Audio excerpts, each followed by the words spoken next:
I'm Molly Bedingfield. And I'm Daniel Bedingfield. Welcome to Kenya. It's gorgeous. Behind me here you see MCF. We're going to check it out. This is one of the charities that we're empowering at the moment. Yes, 4 years ago I came to visit MCF to check it out. I'd heard about this amazing project 2 hours from Nairobi that looked after 1,000 street children from the slums of Kibera, and when I came here I found this amazing project that I just wanted to support in any way we could. And one of the first things we decided to do was provide 3 homes for 180 kids, and we're just coming back to check it out. And a water purification plant, which is actually very important at the moment. Kenya's going through an incredibly huge drought for the last 4 years. The animals are dying. We got here in about a week's time. They're about to abandon one of the crops that they've spent the last year cultivating. It's incredibly dry. People here really need our help. So we're here checking out everything that they've been doing, which sounds really amazing. Can't wait to see that. But we're also checking for things that we can do for them in future. So you have to come. I invite you to come with us. It could be very exciting.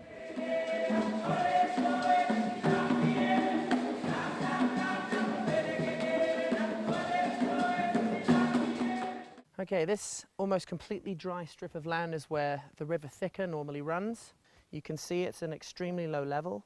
Normally it comes up to about here in the rainy season, and the platform below me is about as low as it normally gets in the dry season. So you can tell we're in a very serious drought. Hasn't really rained for the last 4 years. The community around us is completely suffering. The animals are dying, the crops are failing. The River Thika is the main source of water for the surrounding community. About 10,000 families are reliant on this river. So we're going to go and check out the problem a little bit more. Come with me. Look at that. Have you ever seen anything like it? That is hard to believe. This is like, the last time I came through here, this was a huge flowing river.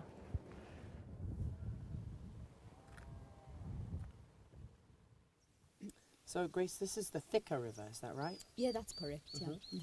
And have you ever seen it this low before? From my dad, who was born in this particular region, he says that the river has never dried in the last 40 years. Wow. And so to see it looking like this is totally shocking. What do they use this water for normally? Well, the Thika River, which flows from the Mount Kenya region, about 300 kilometers from here, is a source of water for thousands of people along the riverbanks, and mainly the water is used for drinking. It's used for washing clothes, for bathing as well, for irrigation in the different communities, but also importantly for irrigation within the Muli children's family. And so when you see it looking like this, then the biggest impact really that you can talk about is families not having any water for drinking at all. At all. Wow. And what's the effect of the drought been on the livestock, on the farms? The most immediate thing that you can see is actually people dying. Look at that water over there. So Yes. someone has to fetch that water right now and use it for drinking. It needs to be boiled, but boiling itself is also not good enough. It needs to be chlorinated because there are chemicals in the river. There's a lot of mud, a lot of clay in it. So it's not safe for drinking as it is. But people drink it all. People still drink it because they don't have any other source of water. How do you get water for your children? I've been to the river and I saw there's no water. How do you get water? Tunatumia maji kutoka kwa mchanga ndio maji ikuje.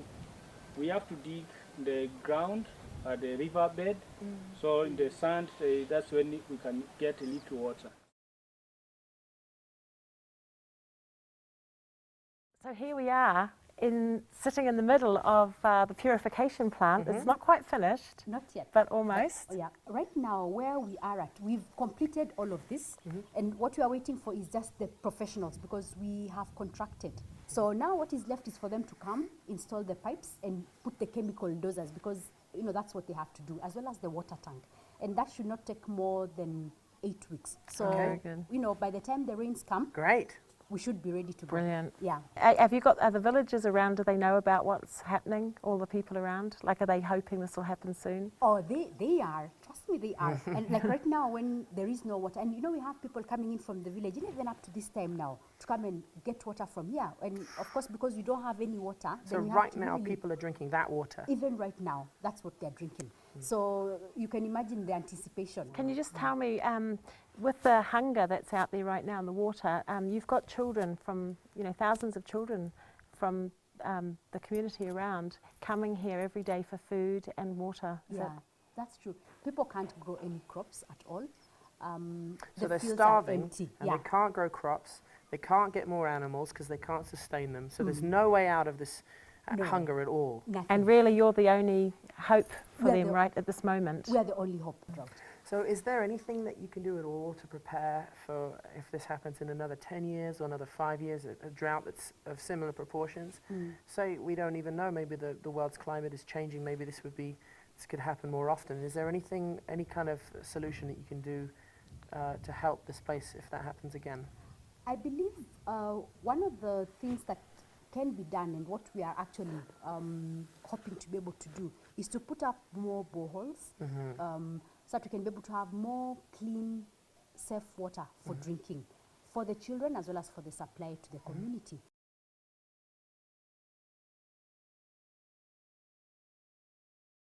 Every little thing is gonna be alright.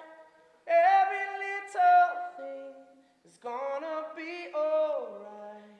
Yeah, every little thing is gonna be alright. Every little thing is gonna be alright. Can you sing it with me? Every little thing is gonna be alright.